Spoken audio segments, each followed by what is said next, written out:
Você já ouviu falar dos campos mórficos ou da teoria do centésimo macaco? Por vezes a natureza nos surpreende. Quem nunca se perguntou como animais e insetos sabem o que fazer, sempre de forma parecida de acordo com sua espécie em qualquer lugar do mundo? Alguns vão dizer simplesmente que é instinto. Ok, mas e o que é instinto e como ele se forma? Você com certeza já ouviu dizer que a natureza é sábia, mas como ela guardaria sua enorme sabedoria? Para tentar explicar e trazer luz a essas questões, eis que surgiu a hipótese dos campos mórficos e a teoria do centésimo macaco.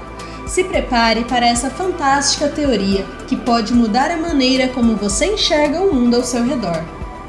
Primeiramente, imagine comigo a seguinte história.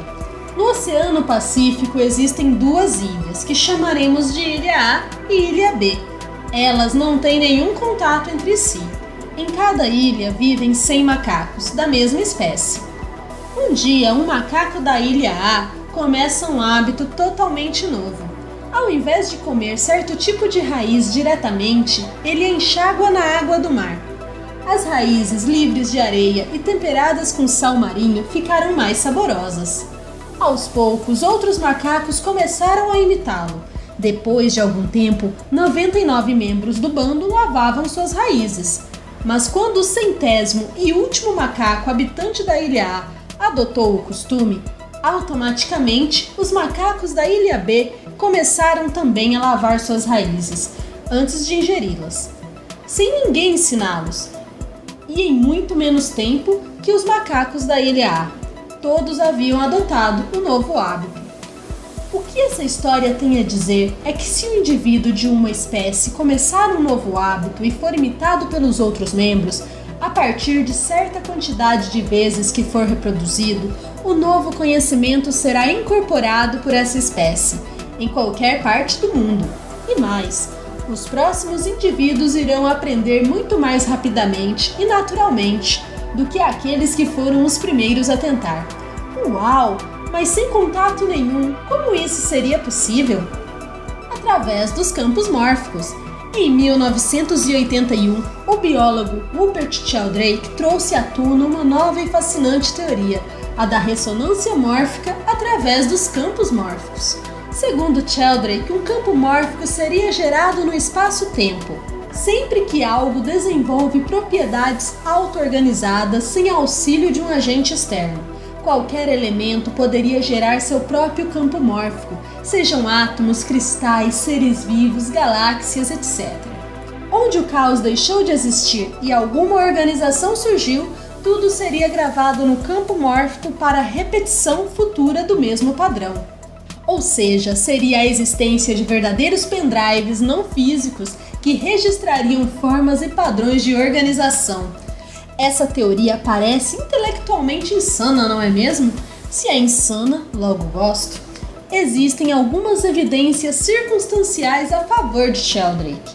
Por exemplo, quando uma nova substância é sintetizada pela primeira vez em laboratório, é difícil fazê-la cristalizar.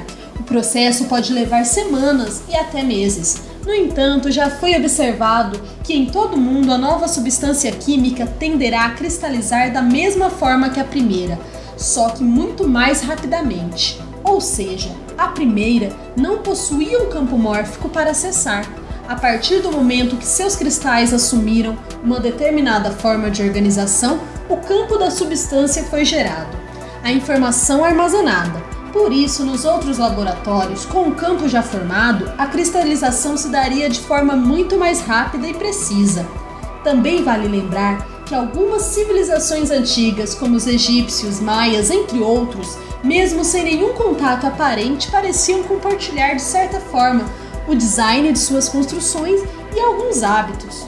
O campo mórfico de um sistema particular seria cumulativo, elástico e alterável, evoluindo juntamente com o sistema ao qual está vinculado. Sobre o instinto. O instinto é um comportamento padrão de uma espécie que não precisa ser aprendido. O ser simplesmente sabe o que precisa fazer. O ponto de vista mais aceito no meio científico é que todo o conhecimento já estaria armazenado no DNA. Mas como a síntese de proteínas causaria comportamentos tão complexos ainda é um mistério. Um exemplo disso seria o nascimento de um canguru. Ao contrário de outros animais, o canguru nasce sem estar completamente maduro, em forma de embrião com apenas 1 grama e ainda cego. Ele escala o corpo de sua mãe, se arrastando entre os pelos, até encontrar a bolsa onde entra e se agarra ao mamilo para terminar de se desenvolver. A própria mamãe canguru, na hora do parto, assume uma posição curvada para tentar facilitar o trajeto do embrião até a bolsa. A mãe e o embrião fazem isso sem ter aprendido de outros cangurus.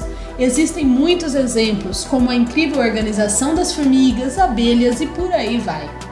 Na teoria dos campos mórficos, o indivíduo receberia o código genético de seus ancestrais e, por afinidade, o código morfogenético do campo de sua espécie, pois assim como o ímã atrai o ferro, o indivíduo seria atraído pelo campo que mais se parece consigo mesmo, ou seja, cada um no seu quadrado, ou melhor, no seu campo mórfico. Nesse cenário, as leis da natureza seriam as leis dos próprios campos mórficos, sendo englobados por um campo muito maior, o campo planetário, conhecido como a Mãe Natureza. E você, o que achou da teoria dessas grandes bibliotecas no espaço-tempo? Deixe seu comentário e se inscreva no canal. Abraços, tchau!